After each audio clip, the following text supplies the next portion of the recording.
Hi everyone, welcome to our YouTube channel, Aryan Samma. Ready? Okay, welcome to YouTube channel. അതാണ് അത് ഉദ്ദേശിച്ചത്. ഇന്ന് നമ്മളൊരു ഈസി പീസി ചിക്കൻ ഫ്രൈഡ് റൈസിന്റെ video ആണ് Okay, we'll go to the video. If you like the video, please do subscribe and share.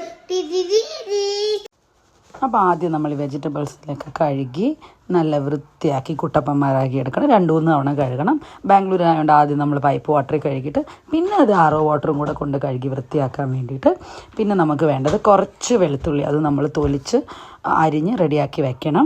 പിന്നെ ഈ നമ്മൾ നേരത്തെ കഴുകി വെച്ച വെജിറ്റബിൾസ് എല്ലാം ഡപ്പടപ്പടന്ന് കഴുകി അരിഞ്ഞെടുത്തിട്ട് ചിക്കൻ റെഡിയാക്കി വേവിക്കാൻ വേണ്ടി അത് വരഞ്ഞ് ഉപ്പും ഇച്ചിരി കുരുമുളകും കൂടി ഇട്ട് നമ്മുടെ എരിവനുസരിച്ച്, കുഞ്ഞുങ്ങളുടെ ഒരു എരിവനുസരിച്ച് ഇച്ചിരി ഉപ്പും കുരുമുളകും കൂടി ഇട്ടിട്ട് നമ്മൾ നന്നായിട്ട് ചിക്കനെ മിക്സ് ചെയ്ത് കുക്കറിലേക്ക് കയറ്റണം.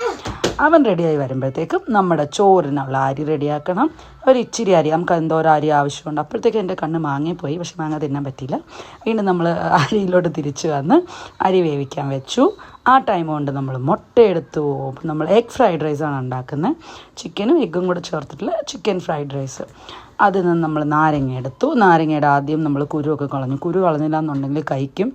കുരു കളഞ്ഞു. പിന്നെ അതിൽ വീണ കുരുക്കൾ നമ്മൾ പെറുക്കി കളഞ്ഞു. എന്നിട്ട് അപ്പോഴത്തേക്ക് ആദ്യക്കൂട്ടം വന്നു ഡിസ്റ്റർബ് ചെയ്യാനായിട്ട്. ആദ്യക്കൂട്ടൻ ഇങ്ങനെ ഓരോന്ന് കഴിച്ചുകൊണ്ടിരിക്കണം, ബോറടിക്കുമ്പോൾ. അങ്ങനെ ആദ്യക്കൂട്ടനെ നമ്മൾ മക്കന കൊടുത്തു കഴിക്കാൻ. ആദ്യക്കൂട്ടനെ മക്കന കൊടുത്തിട്ട് നമ്മൾ അടുത്ത പണിയിലേക്ക് കടന്നു. ഈ മക്കന ഭയങ്കര ഹെൽത്തി ആട്ടോ കുഞ്ഞുങ്ങൾക്ക്. അപ്പോൾ നമ്മൾ അരി വേവിക്കാനായിട്ട് ഒരു പാത്രത്തിനകത്തോട്ട് ഇട്ടിട്ട് അതിനകത്തോട്ട് നമ്മൾ നാരങ്ങ നീരും കൂടെ ഒഴിച്ച് വെക്കണം. അപ്പോഴത്തേക്ക് നമ്മുടെ ചിക്കൻ വേവിച്ചത് വന്നു. അത് നൈസായിട്ടൊന്ന് അരിഞ്ഞെടുത്തിട്ട് നമ്മളിനി ബാക്കി കുക്കിങ്ങിലോട്ട് കിടക്കുകയാണ്. നമ്മുടെ ബട്ടർ എടുത്തു.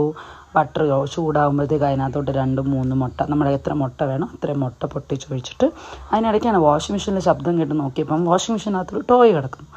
ആദ്യക്കുട്ട എടുത്തിട്ട് അതൊന്ന് കുറേ കറങ്ങി കഴിഞ്ഞപ്പോഴാണ് ശബ്ദം കേട്ടത്. ആദ്യക്കുട്ടൻ അത് എന്താണെന്ന് നോക്കാൻ വന്നതാണ്. അപ്പോഴത്തേക്ക് നമ്മുടെ മുട്ട റെഡിയായി കേട്ടോ. നമ്മുടെ മുട്ട റെഡിയായി കഴിഞ്ഞപ്പോൾ നമ്മൾ ഇച്ചിരി എണ്ണ ഒഴിച്ചിട്ട് ഇച്ചിരി നമ്മുടെ ഇതിട്ടു, നമ്മുടെ ഗാർലിക്കും ഇച്ചിരി ഇഞ്ചിയും ഇച്ചിരി ഉള്ളിയും നമ്മൾ അരിഞ്ഞു വെച്ച വെജിറ്റബിൾസും എല്ലാം കൂടെ നമ്മൾ മിക്സ് ചെയ്ത് നന്നായിട്ട് സോട്ട് ചെയ്ത് റെഡിയാക്കിയിട്ട് അതിനകത്തോട്ട് നമ്മുടെ ചിക്കൻ്റെ സ്റ്റോക്ക് നമ്മൾ വെച്ചിരുന്നത് അതിനകത്തോട്ട് ഒഴിച്ച് ഇച്ചിരി കുരുമുളക് പൊടിയും കൂടി ഇട്ടിട്ട് ലാസ്റ്റാണ് നമ്മൾ അതിനകത്ത് നമ്മുടെ ഇതിട്ടു, ക്യാപ്സിക്കം ആഡ് ചെയ്തു. ഡിഫറെൻറ്റ് കളേഴ്സുള്ള ക്യാപ്സിക്കും. പിന്നെ അതൊന്ന് സോട്ടായി വന്നപ്പോൾ അതിനകത്തോട്ട് റൈസും കൂടെ ആഡ് ചെയ്തിട്ട് കുട്ടപ്പനായിട്ട് അവനെ അങ്ങോട്ട് മിക്സ് ചെയ്ത് റെഡിയാക്കി നമ്മൾ ഇത് ചെയ്ത് വെച്ചിരിക്കുന്ന മുട്ടയും കൂടെ ആഡ് ചെയ്തപ്പോൾ ചിക്കനും ആഡ് ചെയ്തു. അപ്പോൾ നമ്മുടെ easy peasy chicken fried rice ready. പിന്നെ അവനെ നമ്മൾ ടേസ്റ്റ് ചെയ്ത് നോക്കി, പ്ലേറ്റിലോട്ട് എടുത്തു, നമ്മുടെ വീട്ടിലേക്ക് ഇഡിന് കൊടുത്തു. ആദ്യക്കുട്ടന് ഇഷ്ടമായി.